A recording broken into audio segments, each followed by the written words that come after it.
When it comes to the stock market, you'd want to have a portfolio that's simple enough to manage, yet is effective enough to gain you competitive returns. Having something be overcomplicated and ineffective isn't something that you'd want to out of a portfolio, and it certainly isn't something that can help you out in the long run. So, if that's the case, then perhaps talking about a good and effective strategy can be of use to you. This is Intelligentsia, real-life advice for practical and financial goals. Today, we want to talk about the differences between a free-fund portfolio and a target retirement fund, and how both can be beneficial depending on the investor. So let's get to it. When you talk about both strategies, they usually have the same contents, same investments, same stocks, same asset classes, but there are a few key differences that may be of note that may have people preferring one or the other depending on the type of investor. For us to be able to compare and contrast the two, we'd like to go over some of the details that define the portfolio styles. We'll start off with a 3-fund portfolio. The key characteristics that you'll look for in a 3-fund portfolio is that it allows growth through stocks, it's diverse through numerous markets and 3 different asset classes, and it provides a balance between risk and security. Generally, if you opt to do it yourself, the 3 asset classes that are typically found in this portfolio are domestic stocks, bonds, and international stocks.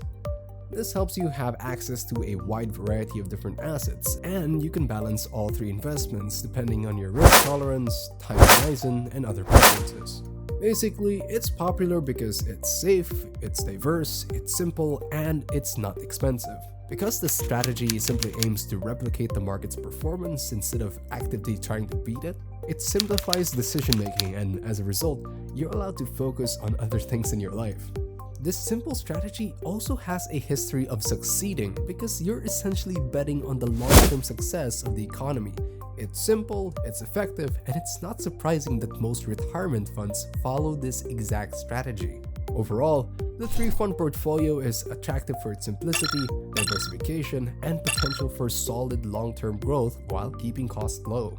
It's important to align this strategy with your individual financial goals, your risk tolerance, and investment horizon. That being said, you can choose to do it yourself, or you can choose a target date fund that offers the same stocks but are managed differently.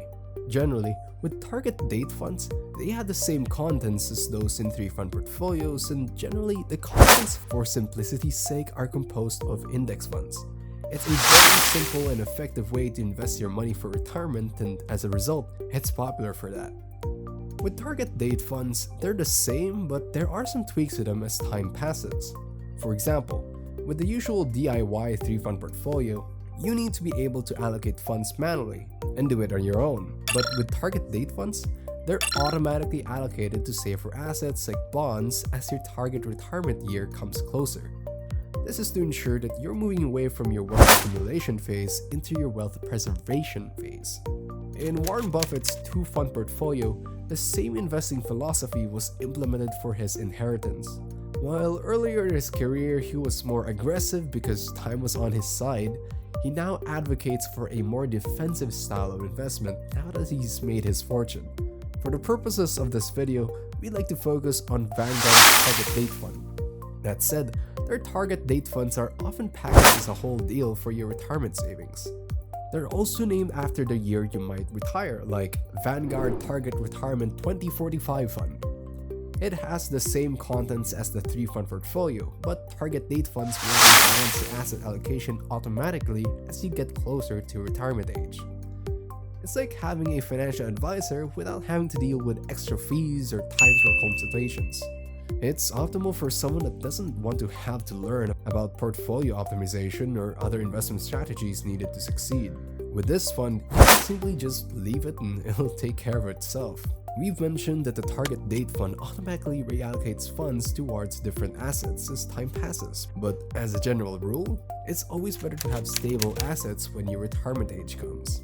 While it's attractive to keep earning money through stocks as you go, there's always the risk that the market crashes and you lose your investments. It's a good idea to do so when you're young and starting off, as you'll be able to make your money back as the market recovers. But when you're close to retirement age, it's tough if that ever happens, as you'd want to be able to just enjoy your retirement and preserve what you've accumulated over the years. Generally, bonds are the preferred asset when it comes to wealth preservation, but some people opt to go for cash instead. Cash is also a good asset to have when you're older, as you'd want to be able to use your wealth immediately by that point, and there's no easier way to transact than through cash. Over time, your assets need to be more on the defensive side of things, and you become more conservative with your approach in wealth building.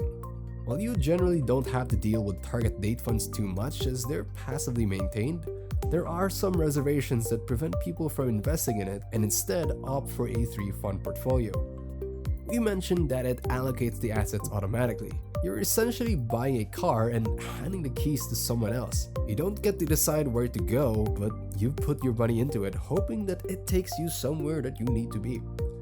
Because you don't have sufficient control, you don't have the freedom to adjust to your preferences and potential changes in the market. It's not a one-size-fits-all plan either.